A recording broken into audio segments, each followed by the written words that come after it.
Grab your cup of coffee. Sit down for a story. Let's all go exploring. Making it after 40. Making it after 40. Making it after 40. Hello, friends. Thank you for joining me for this week's episode of Making It After 40. I am your host, Lisa Rodriguez. I am an actor and writer who is still trying to make it after the age of 40. On this show, we explore what it means to be an artist trying to make it as a middle-aged person. First off, thank you for the outpouring of love for Michael and his family last week. I know some of you made donations. Michael was very touched with all the love. It's nice to know that this podcast is doing good things. So thank you, thank you. I have one small ask of you all. If you are loving the show, please share it with your friends. Share it in your stories on Instagram. Word of mouth is huge, and it would really help me out a lot. Okay, so on today's show, I chat with Michele Simms, who you all probably know as the Carvana Mom from this year's Super Bowl ad.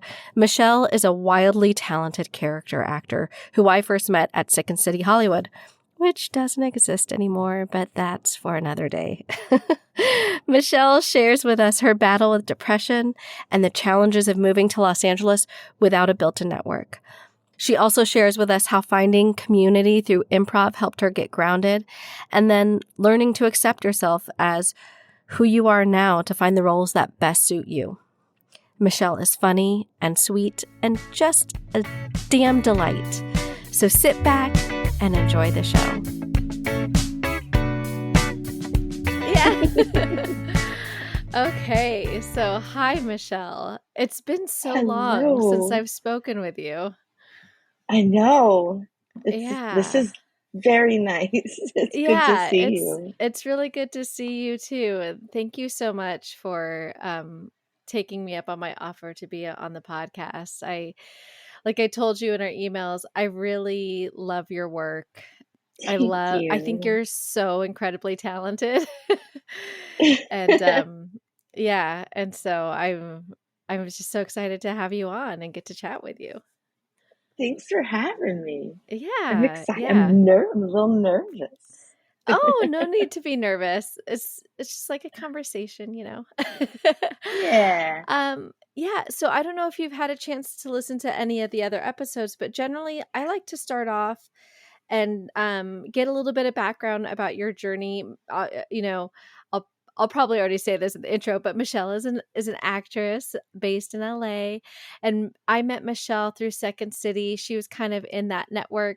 I got to be one of your understudies when you were in that. Oh my gosh, what is the name of the? I can't remember the name of the show. The show that was at Second City with Eileen directing. Once Upon a Good Time. Yes, Once Upon a Good Time. That was such a good show. And that was actually the first time that I had seen you perform. And I was like, holy crap, who is this woman? She's amazing. Oh. Yeah. Yeah, but why don't you tell us about your journey of how you got into your acting and your creative spirit and whatever that is. Yeah. Well, I was I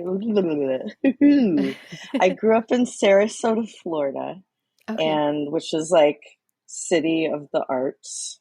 Oh. It's a very arts driven, but the high school I went to, you wouldn't know it. Yeah. They were very sports driven, but we did have a drama guild, and I was very intimidated by our drama teacher. His name was Milton Bradley. Just like the video, or not video games, but the board games. Yeah, I was going to say, yeah, board games. Yeah. But I finally joined Drama Guild in my senior year of high school. And when I was in that class, some film students from FSU came in and were looking for a teenage girl to play this rebellious teen who attempts an assassination and to get on TV. Like it was very, it was very 1995. Yeah. But So I did that, and that was my first acting gig, and then that was it. I knew I didn't have a backup plan at Uh-huh. all. So I Yeah. just jumped into it. I moved to Orlando and I started performing in theme parks and Oh. dinner theaters. And eventually, like, I got into commercials and film and TV there. Like, I Hmm. did an episode of Burn Notice and The Glades, like all those Florida based Yeah. shoots were going on. But that whole time I kept avoiding improv. I kept avoiding it. Oh. But I was so curious about it, but I was too scared. And then Uh-huh. I went through a divorce. And I was like, I'm doing it. I'm doing it. I started doing improv at Sat Comedy Lab in Orlando, and Okay. really, really good community there. Yeah. Like, I miss them a lot. Oh. But they, prepared me. I was there for about a year and a half, and then in 2013, I came out to LA with my husband Arnie, and Yeah. we. I don't think I could have done it without him, Yeah. honestly. I don't know how people do it by themselves. It's hard. It's a hard city to move to by yourself. Yeah. Yeah, and Was like was he kind of the catalyst, or were you the kind of the catalyst to make that move? um, Or was it mutual? I think it's maybe like 75% me, 25% him. But Yeah. he was like, he could have gone to New York or LA. He was like, I could do either. And Hmm. I was like, I've always wanted to go to LA. So we did. And Yeah. yeah, and it was kind of spurred by my contract at Disney wasn't renewed. And I was like, Oh. well, that's it for me. Let's go. Yeah. um because it was honestly, I had the job that I had always wanted in Orlando, which was it's called Streetmosphere at the Okay. Disney Studios, and it's improvisers on the street and like 1940s get ups, and we got to Oh. create our own characters, and we just did shows on the street. We would do solo sets, and we could come up with our own bits. It was really That sounds like so I'm much fun. it was really fun. And that's when I was there, that's when I was like, I've got to dive headfirst into improv, and I started going to SAC. And Yeah. then when Arnie and I, my husband, when we came out here, um, I immediately went to Groundlings because I was like, Okay. I want to.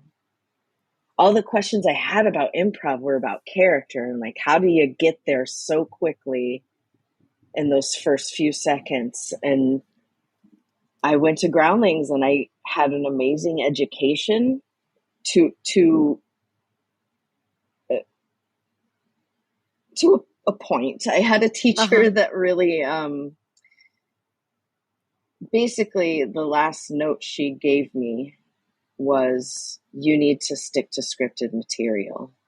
Don't Huh. write, don't improvise. Oh, And wow. that wrecked me for a long time. That would wreck a lot of people. That's a Yeah, pretty rough it was note. pretty brutal. Yeah. And I'm like, and the whole time, like, I knew I was going to be okay, because when she said that to me, Hmm. in the back of my head, I was like, that's not true. Yeah. I didn't say it out loud. I wasn't there yet, Yeah. but it, that was hard. And then from there, I got through the first level of writing lab at Groundlings, Okay. and I wasn't invited to the second level. Uh-huh. So then I was like, what's next? And Second City popped up in my feed on Facebook. Yeah. And so I was like, okay, I'm going to Second City. And then I had Yeah. Eileen Monteleone as my first teacher. And it was like, Yeah. she was healing me. It was Yes. great. She is So so like, great. Yeah. yeah, it was exactly what I needed. Second City was, I don't know. It was just exactly, I thought Groundlings was exactly what I wanted, but Mm-hmm. Second City was actually what it was, because it's Yeah. such a all-encompassing comedy education Yeah. as opposed to just character. Not to knock what Groundlings does. Like, I No, no, no, no, no. appreciate both, you know. Well, I think I really that really resonates with me as well. And like I feel like for me, Second City felt like so warm and Yeah. accepting. And when Martin was on the show, he talked about how like he just felt like it really became a safe place for you to fail. And you can't really grow and learn unless you're Yes. allowed to fail. In Second City, you could fail and nobody's going to be like, what the hell were you thinking? That was stupid. They're more like, well, okay, I guess that didn't work. Let's move on. Or they like find a way to make the thing that didn't work, make it funnier. And, you know? Yes. Yeah, instead of just crapping all over your failures, they like, okay, well, let's turn this pile of poop into something interesting. I love You it. know? I love it. The whole, this, just being able to fail and not beat yourself Yeah. up is, oh my gosh, it's a blessing. And I feel like it's bled over into other parts of my life, you know. Mm-hmm. I if I make a mistake, okay, what's Yeah. next? Moving on. Now I know Yeah. better. But yeah, I feel like my life has gotten better since I started doing improv, because like I was, once I got through Second City, like I was doing, shows and stuff, Yeah. the monthly sketch teams that we all Mm-hmm. were on, and I that was keeping me afloat because I got really depressed, and trying to think of the time frame, it gets a little jumbled. Yeah. But it must have been about 4 or 5 years. Like, I just laid low. I Yeah. didn't put myself out there as far as an agent goes. Like, I kept studying, but I Mm-hmm. didn't feel like I was reliable because I was so depressed. Yeah. Um, and again, that's like living in the city with somebody. I can't imagine people doing it by themselves. That's just incredible to me. Um, Yeah. but yeah, and then it kind of came to a head last year, uh, like, deep into the pandemic.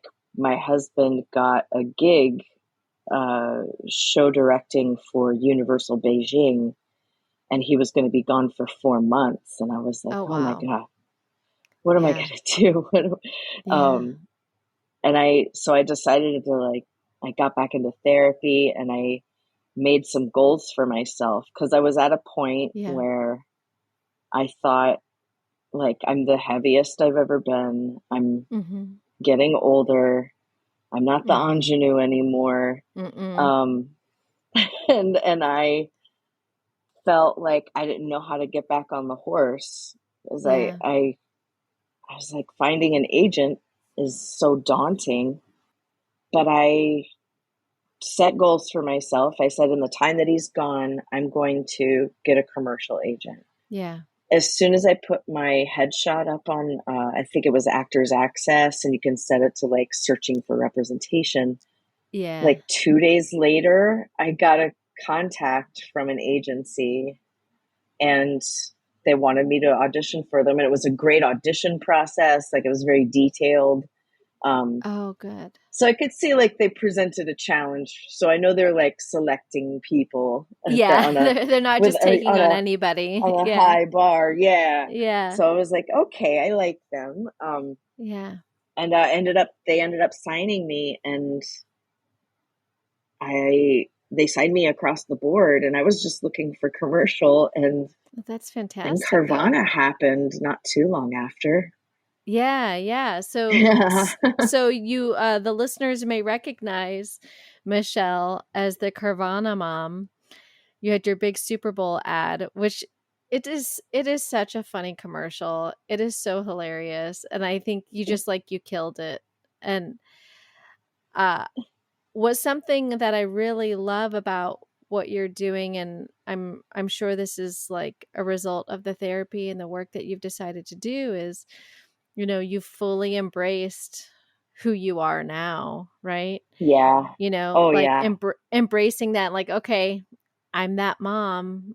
And and that's allowing casting to be like, okay, yeah, let's give her that kind of role. And Yeah. you know, you just like the, I mean, obviously the Carvana mom is a character, but it's a character you do so well. Oh, thank you very much. Yeah. It was so much fun, and like it just surprised me. It completely caught me off guard. But it's funny that you said that, because it's like once I accepted where I am right now, Hmm. and this is what I look like, and there's nothing wrong with it, it's, Yeah.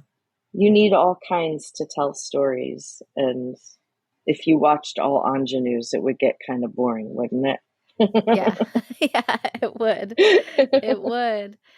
And I mean, that's just it. I think it's such a challenge to go from being that ingenue and then now, you know, like suddenly, of course it doesn't happen overnight, but sometimes it feels like it's overnight, and then all of a sudden you're looking in the mirror and you're like, "Ah, are my jowls looking a little different?" Like, Yes. oh, Oh my these gosh. pants are a little tight, like, you know. And then you're starting to realize, oh yeah, people don't stare at me anymore when I'm like walking through the parking lot.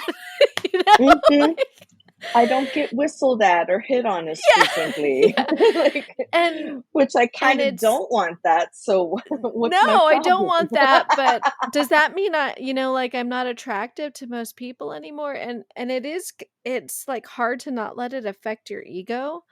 And then Yeah. it's also as an artist, like at the end of the day, right? Like as an artist and a performer, you just want to be funny, and you just, you know, you just want to like tell stories, and you just want to make this art. But there's still that piece of you that has the person that you used to know as yourself. And it's sometimes hard to like realize, like, okay, well, I'm still that person, and my body is just like a little bit different, and like now I get to play with my body in this kind of way. And you know, I don't know, Yeah.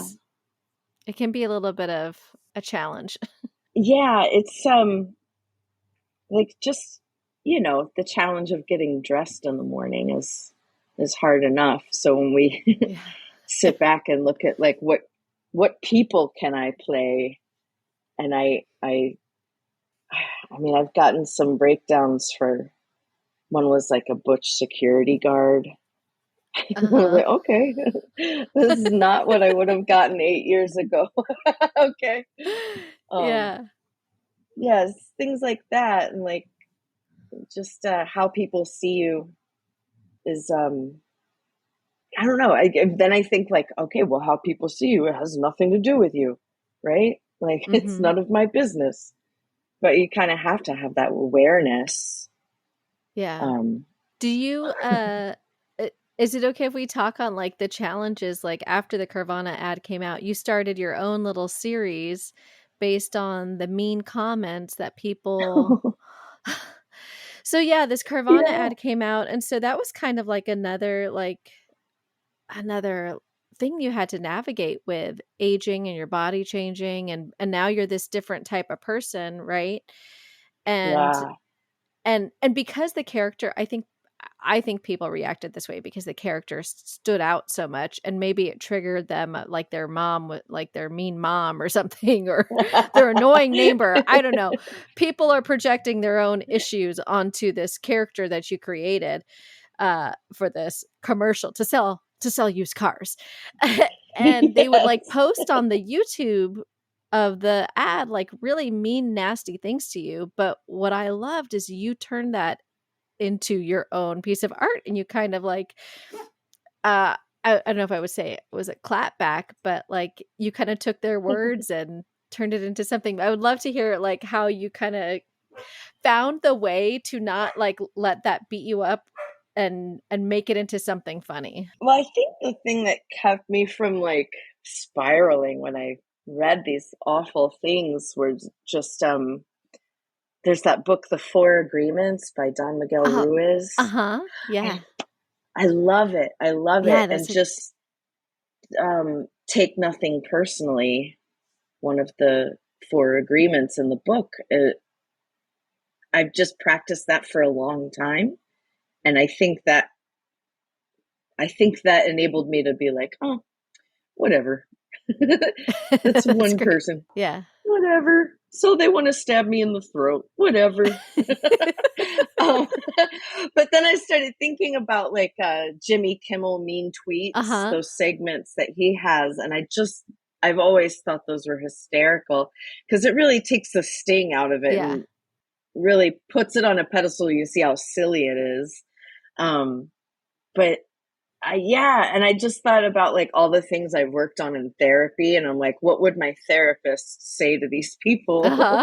So I kind of went with that spin on it. Yeah, it was just a moment of inspiration that I acted on. Oh my gosh, I wish I could remember the specific one, but it was like, you were like, and repeat after me. And the person had a typo. Oh, yes, it was, he'll know. Yeah, he'll know what he was saying. Instead of saying hell no, he had written he'll know. It was like, he'll know. He'll know. Oh my God. Yeah. Yeah. Yeah, those are fun. You also have this movie coming out, Christmas Karen. Yes. That is going to be, I don't think I can say the exact dates yet because I don't think they've announced it. But, this holiday season, it's a Christmas Carol, and the Scrooge is a Karen, and that's who I'm playing. Yeah. And, she has a visit from each ghost. And by the end, she's a changed woman. It should be pretty fun. We had this screening already in Burbank. That was fun, but they're going to have a premiere in Florida where we shot it, and then a premiere out here at City Walk at Universal. I'm excited. It's going to be a step and repeat and everything. Ooh, that's fancy. It's like the big time. Yeah. So I wonder, since you came from a creative area, was your family pretty creative and artistic? Not really. Yeah. I mean, the only thing I can say really is my dad would sing whether anybody wanted him to or not in the living room. He would play the organ. Yeah. I think it drove my mom crazy. But he was pretty goofy. Yeah. So I think I get my sense of humor from him for sure. And he would watch Blazing Saddles every time it came on TBS, which was like every weekend pretty much. He would put Blazing Saddles on, and I think that was the first big thing for me, and I must have been like 9. Yeah. Mm-hmm. So I probably should not have been watching Blazing Saddles. There are so many movies that my husband and I have tried to show my 12-year-old, but like we'd like, he was like 8 or 9 or whatever, and we're like, oh yeah, let's watch this, and then we realized, oh, we used to watch this on TV, or like, oh, that was acceptable back then. I don't like. There have been whole movies where it was like, I don't remember this scene. I was like, oh, my parents recorded it off the TV. That's right. That's why I've never seen this stuff that is not appropriate. Surprise. Yeah. Yeah. So then how did they feel about you, like, just going full force into acting, and like, did they were they supportive? In their way. They're very hands off, I guess you could say. Okay. So like, they were like, do whatever you want. That's fine with us. Yeah. You can do it. Yeah. And set me on my way. Yeah. But my mom and I actually moved to Orlando together, and we lived together there for a couple of years before I moved out on Yeah. my own. Yeah. Yeah, but it was just her and I in Orlando for a while. Yeah. Yeah. But yeah, Yeah. they were And supportive did in their way. you meet Arnie through your improv community then? Arnie and I met at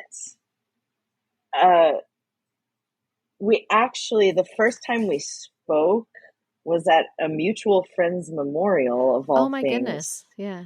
And so like meeting him for the first time on a very somber occasion. Mm-hmm. And then we ended up working at that Streetmosphere show at the Disney Studios together. Yeah. And that's where we got to know each other, and one thing led to another. Yeah. and now we're happily married. We got married in Vegas back in 2015. Oh, that's so sweet. Well, you guys, but we did the full Elvis wedding. That's awesome. You guys are like such a cute couple. I love that. I think it's really neat from what I know of you both, the way that you guys support each other. And correct me if I'm wrong, but he directed your one woman show, right? Or the first Yes. the first one. Weapon of Mass Seduction. Weapon of Mass Seduction. That's what I'm looking Yeah. for. Mm-hmm. Yeah. He directed that one. The second one that I did, What is Love, I did on my own while he was in Beijing. That was another thing that popped up. And that one wasn't as fun to do. Oh, yeah. Because it dealt with like some more serious stuff. Yeah. But Weapon of Mass Seduction was like straight up sketch. Yeah. And characters and stuff. It was I want to do that again. Yeah. And how did But I really like Oh, go ahead. No, go for it. Go for it. I was just going to ask you more about the show. I really like Oh yeah. It makes me want to do ensemble stuff more, I think, though. As much as I enjoy it, like I miss working and collaborating with people. Yeah. Yeah, I miss that too. I got to do Rich Baker invited me to be the guest monologue person for his monologues and mayhems. So it was my first time doing like the Armando format, and it was really fun. I just got to, tell stories, but it was just so fun to watch everybody do improv and be on stage. And yeah, it's like there's really nothing else like it. It's pretty magical. Yeah. And just anytime you have like a breakthrough or just a really great moment on stage, like I always try to just remember it. Yeah. So I have that tucked away in my bank. But it's been a while. I did a 2-person improv set with Ali Picard. Yeah. We did it. There's the Bad Poodles Comedy Hour at the Wino Vino. It's a little wine bar over in Atwater Village, and like they have a show down in the basement. It was so much fun. But that's the only set that I've done. And do you find miss it a lot? Do you find that as you've gotten older, it's become easier to take the chances on stage and, I don't know, make more a fool of yourself? Yes. A resounding yes. Tell me more about what does that feel like to you? Like getting on stage now versus when you were younger, Yeah, it's I think my stamina is not what it used to be. Well, but yeah. But I'm trying. Yeah. I'm trying. Yeah. But I mean, I've always been pretty willing to be stupid. Like when I worked at Universal Orlando, I'm surprised I didn't get fired. From like streaking through the break room. Like I don't think I could do that. Yeah. That's so funny. So like I've always been pretty free and goofy. Now it just feels like the opportunities aren't as often Yeah. Mm-hmm. because I'm not on stage as much, and I miss it. Yeah. And you're making me realize like I gotta plan something because I've got the itch. Yeah. Yeah. Yeah. So my my most recent interview the interview that I've been editing this week, is Hmm. by this woman, Tish Hicks. And she talks about like your creative soul is its own living entity. And she's like, you need to, like, that's like your first baby and you have to tend to that baby. And, like you can put it down for a little bit, but you do need to go back to it because it has a heartbeat and it's a part of you. It is you. So, and I really That's liked, amazing. yeah, I really liked the way that she spoke about that. And I think that,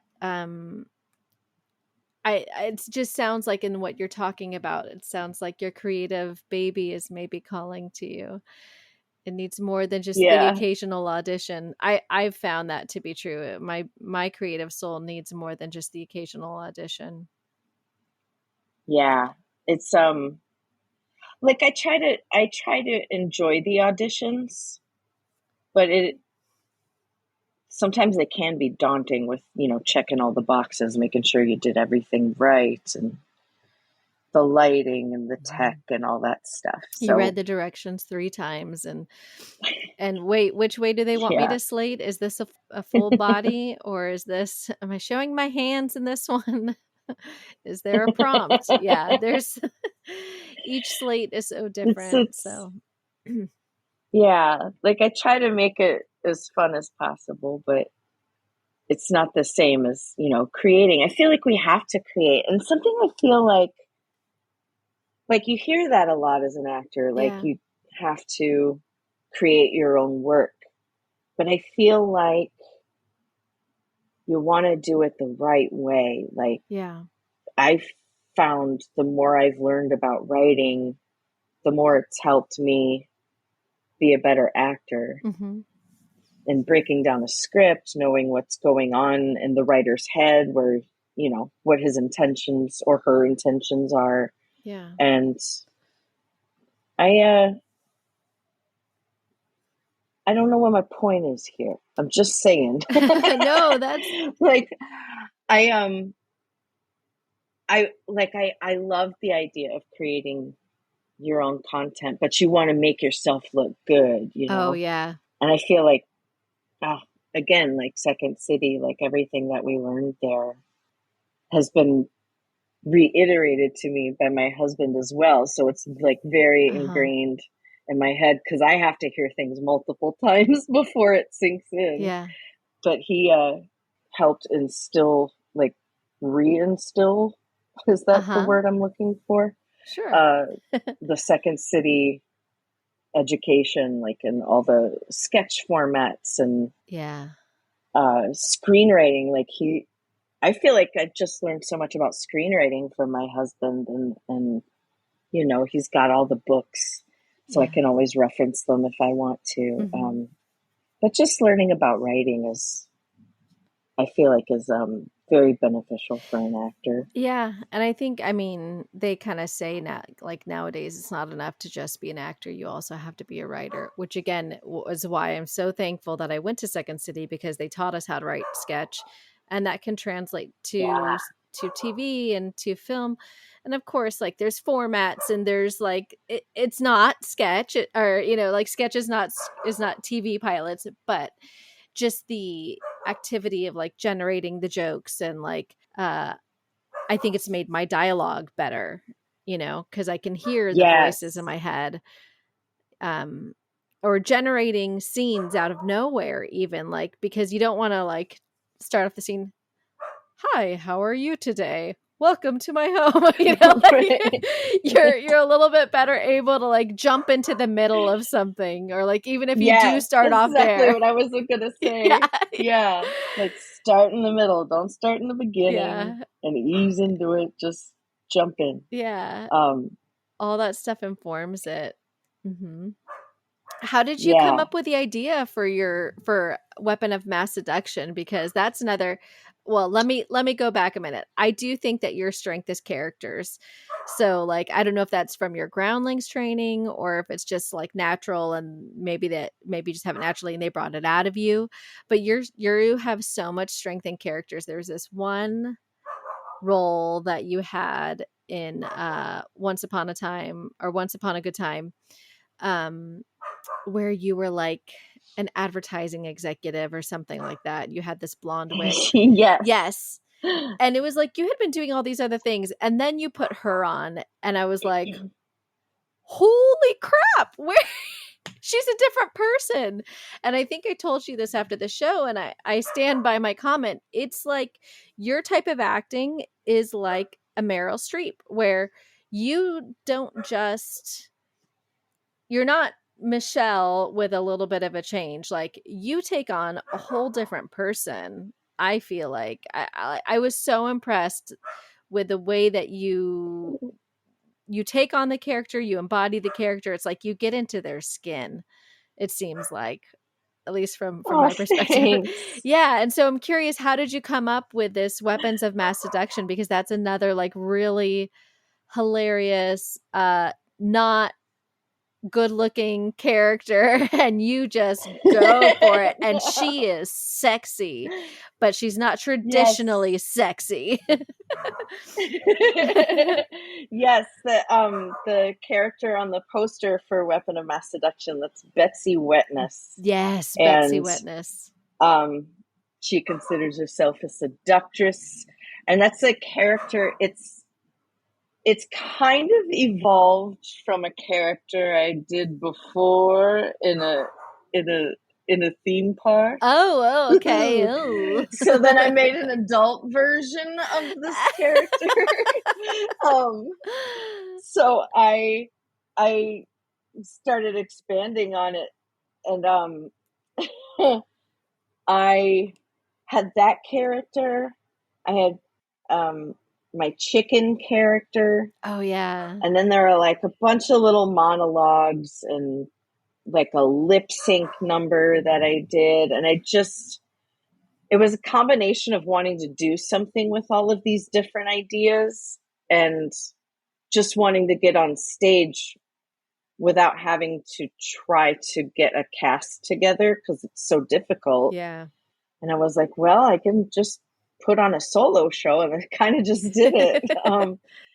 But I just had all those ideas and like things that I had written, like going through conservatory. I just wanted a chance to get it on its feet and put it in front of a crowd. And but it was hard. It was hard to get consecutive dates at Second City because everybody's putting in for stage time. So I got a couple of shows in, and then I did a more updated version this past May, which was really fun. Betsy Witness is her own talk show, basically. Nice. It was a blast. But what I want to do with that character now is there's another show that Arnie and I want to do together, and I'd be playing Betsy Wetness, and her husband is Sterling Silvers, and they have this variety show. We've got a lot of ideas spinning in our heads. Yeah. I'm hoping we'll be able to get it up on stage somewhere, like in the spring of next year. Yeah. It's just hard to wait that long. I know. But then like you realize how long it takes to put everything together. Yeah. Yeah. That's awesome. Well, I'm looking forward to that. I didn't get to make it out to the May show. I can't remember what happened. I don't remember if I got sick or something. We go through bouts of like waves of colds and flus. Well, not flus, but colds because of the toddler. Yeah, it's bound to happen. Yeah. Yeah, I did it in May. I filmed it. We did 2 nights, and the first night, like, I fucking nailed it. Yeah. I nailed it. And then the second night when we filmed it, I didn't nail it. Oh, And I was like, no. no. Like it was still an okay show, but Yeah. it wasn't where I wanted it to be. Yeah, I get it. Yeah, but you know, Yeah. Well, let me. I feel like the improv shows kind of train me to just go like, oh well, that's how it goes. Yeah. There'll be another. Yeah. What were you gonna say? Oh, I was going to say, well, let me ask you, because we talked about how you, you started off in this industry as an ingenue, and then, you've had to go through this transition where you're not that anymore, that we're middle aged. Yeah. We're the mom roles and stuff like that. What do you look forward to as you continue to age in this industry? Or Oh do my you look forward to gosh. anything? I do. Cause Yeah. like, I mean, I don't see myself retiring from acting ever, you know? There's only gonna be roles as you get older. There's just more and more roles, different archetypes, you know. You get the kooky grandma. Like right now I'm the wacky aunt. Uh-huh. Yeah. And I'm just like, what's it going to evolve into? And just seeing, like, I kind of love that in this business that it's like any day you could wake up and get a phone call and something exciting could happen. Yeah. Like it gives me something to look forward to. So just like day by day, I'm excited. I don't know. I don't know if I've ever really thought about like what is it going to look like in the future, Yeah. like 20 or 30 years from now. Do you find that it's Oh, getting easier or harder? I feel like it's getting easier. Yeah. I'm Yeah. hearing that a And I lot don't from know. people. A lot of people are saying that it's getting easier. Like, I think some Mhm. people decide that they don't want to pursue it anymore, or some people they age into their type, and so it's easier for them Mhm. to book the roles that they want. Yeah. Yeah, I feel like, and you know, there was a time when I was, you know, blonde and ingenue where there were like I think it was 3 commercials in a row. They called me in wanting like the funny girl next door, but then they ended up going with like the sexy model, supermodel type.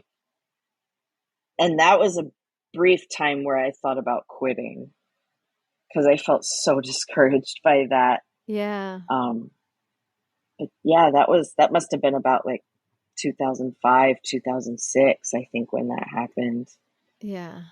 Um, but yeah, other than that, that's the only time I ever thought about quitting. Like I'm gonna stick with this as long as I can work, you know? Yeah.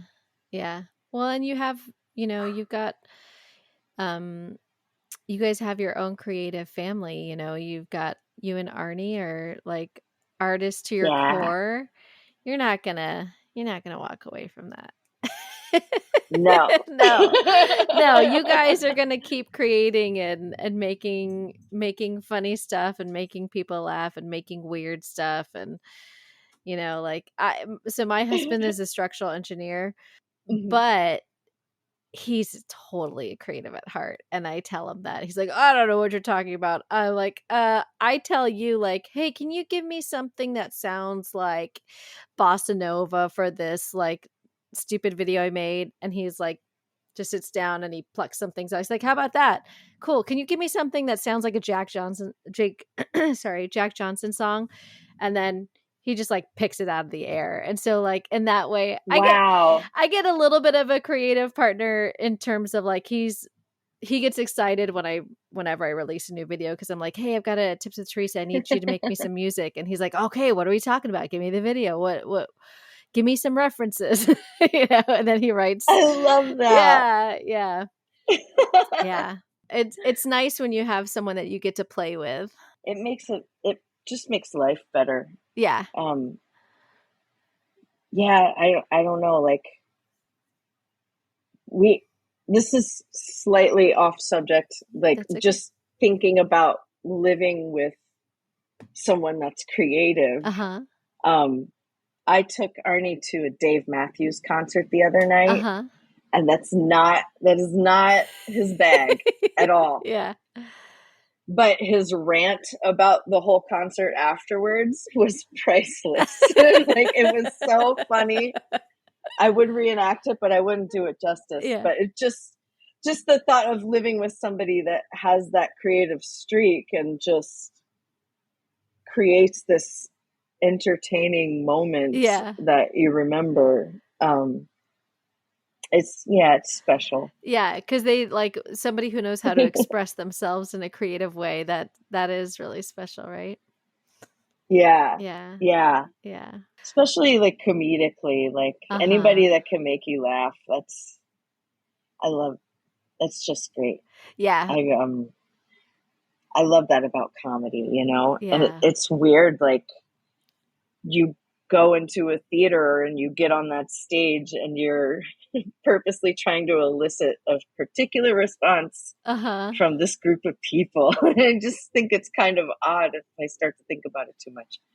But But the funny thing is like when you go and you enjoy it. go to try to elicit it, it's like almost like when you don't try to elicit it, that's when it is the best, right? Yes. Yeah, it's when you're being as truthful as possible. Yeah. And that's the key is trying to be as truthful as possible in comedy because like yeah, it's like this weird kind of my dog is driving me crazy. Hold on 1 second. He's been Yeah. he never does this. He's barking the whole freaking interview. And like most of it I'll silence on my end. Mhm. That's why I do this so that there's 2 tracks so I can cut him out. Hold on. 1 second. Oh, smart. Yeah. Think okay, so what I was gonna say is it's like this weird kind of flow thing that you have to get into where it's almost like you know what the rhythm is that you need to find to get the laughs, but you also can't be trying to get the laughs. But it's like this kind of magical thing where it's just like you kind of know just right like it's like your body knows or your subconscious knows and you just get into that Yeah. flow. So you're not thinking about it. So you're not trying, It's but your almost like body a is just trance. yeah. Yeah. I don't know how else to describe it. Comedy trance. Yeah. I know like when I do my web series stuff and I do the tips with Teresa, a lot of it is just like I just kind of just start talking and whatever comes out comes out. I kind of know a general direction that I'm going and then of course, then I get to edit it and pick the things that I think were the funniest, but yeah. Yes. And we're getting close to wrapping up, but I just wanted to touch real quick on um you had gone through this period of depression, you said, and you jumped back Yeah. into therapy to pull you out of it and you wrote your second one woman show in that process. Um was that part of your healing process? Was writing the show to kind of get through that Um, or Not consciously, but I think it did help me kind of get it out of my system a little bit. Like, yeah. and I had been doing in therapy, I've been doing EMDR. Oh yeah, that's good stuff. Yeah.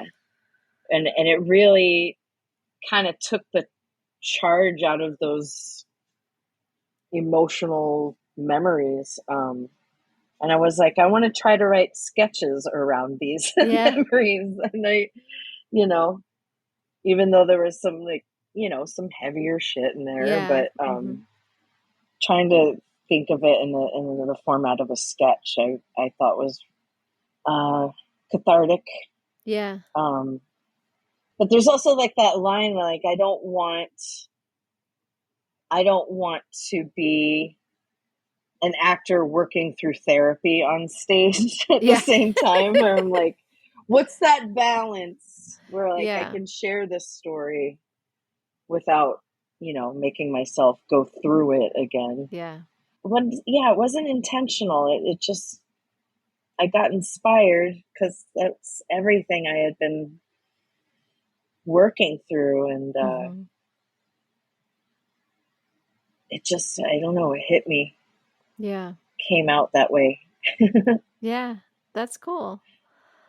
Well, and are you releasing that one? I think you said that you were gonna just release the video on I YouTube, right? Yeah, I just posted it on YouTube the other day, Okay. and because I'm like, I don't plan on doing it again. Yeah. So because it was so heavy, I'm like, I don't want to do the heavy stuff. I want to do the light Yeah, stuff. sometimes it's hard to like take that on. Like I know like whenever I get something and I don't know, I go through periods. There have been times in my life where, especially if I'm already going through some heavy stuff at home and they give you a Hmm. scene where you've got to like get emotional or it's like really heavy and I'm like, I don't want to do this. I don't like Yeah, I don't want to dig into these dark places because that's where I'm going to have to go in order to find this and I don't want to do it. But then there's times where like I've been going through a period where everything feels so like on the surface but not in a heavy way. And so yeah. then I'm like, okay, let's get emotional. Yeah. Let's get Let's get emotional. emotional, Emotional. emotional. Oh, we need to do some improv. Oh, yes, we Yeah. do. Anyway, I well, would okay. love I'm that. gonna I'm gonna start wrapping this up. I always ask two questions. Do you have any Mhm. advice for someone who is either middle aged and looking to make a career change? Like, how would you approach the industry, kind of thing? Or do you have any advice for maybe that ingenue who is gonna start looking at change? How should they navigate that? Oh gosh, I really feel like the word that keeps coming into my head is acceptance. Like, Hmm. um, the sooner you accept the changes happening within your body, the sooner you can be happy, you know? Yeah. And a lot of it, I feel like a lot of auditions is going into the room and just being confident Hmm. in who you are. Um, because if you walk into the room or put yourself on tape and you're in your head, you know, you're not going to be present for the scene. Hmm. If you're in your head being insecure, God, do I look fat on camera? I probably look way bigger than I even am. Oh gosh, Yeah. is my I'm not getting the lines right. Oh God, and just like yeah, you're just not present. So like the sooner you just like accept yourself, and it sounds so. I don't mean it to sound so simple because Yeah. it's really not, but it's a practice. Yeah. Um, you find ways of disrupting the negative voices, Hmm. whether it's meditation. Like meditation has helped me a lot, Yeah. and it keeps me grounded so that I'm not putting everything on these auditions Yeah. because it's like you don't want to come off as desperate because I mean people don't take to it, Yeah. um, which is really hard. It's I mean this is an easy city to feel desperate in, Yeah. Yeah. but just got to keep the faith Yeah. that you know you've got the goods, and I feel like everybody's going to get something at some point. You know, Yeah. it's only a matter of time. It's like the lottery, except it's you know your livelihood. And your validation, your self-worth. But Yeah. yeah. Oh, Well, that's exactly it. Is like you can't put your self-worth in whether or not you get the part because well yeah. then you're just going to feel like a pile of poop every day. Yeah. Because yeah, I mean, there's so many people who are like you see them and you're like wow you're booking so much and it's like yeah they had how many hundred auditions and then they booked like 7 roles or so it's you just have to keep some perspective. I like the acceptance. I think the acceptance is such a big part, right? And like you said, because if you appreciate yourself for what you are, for who you are, if you accept your talent, if you accept what you look like, well, then you're going to be you when you go in the room. And that's the advice that you hear over and over again, right? Is just like, just come in. Yeah. We want to see your essence, be the thing that we want, like if you're you and we're looking for you, then you're going to get the role. Yeah. Yeah. It's I know it's like, it's hard to hear that stuff over and over as an actor, like to just be yourself, just be yourself, just be yourself. But that's like the best way to be. Yeah. And what does it mean to be yourself? And I think it's just accepting yourself. I'm still working on it myself, so. Yeah.